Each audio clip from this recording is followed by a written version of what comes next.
Kınayı tanımadıysa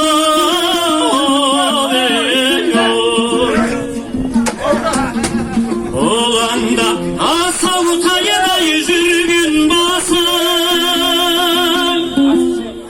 olasın kandan şangayı şirkınayı jarmadıysa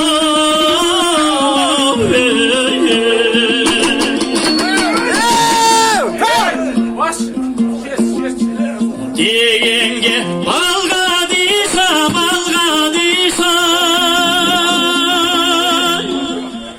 yesildir ürünü bütkin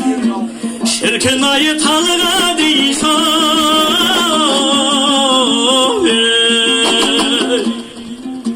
seksen serüveni geçsin sangana eşindi kara basın şirkin ayı kanmadıysa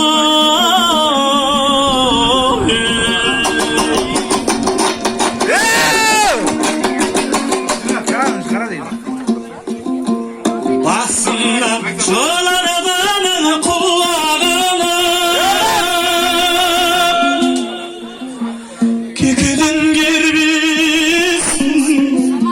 şirkin ayı sırlarını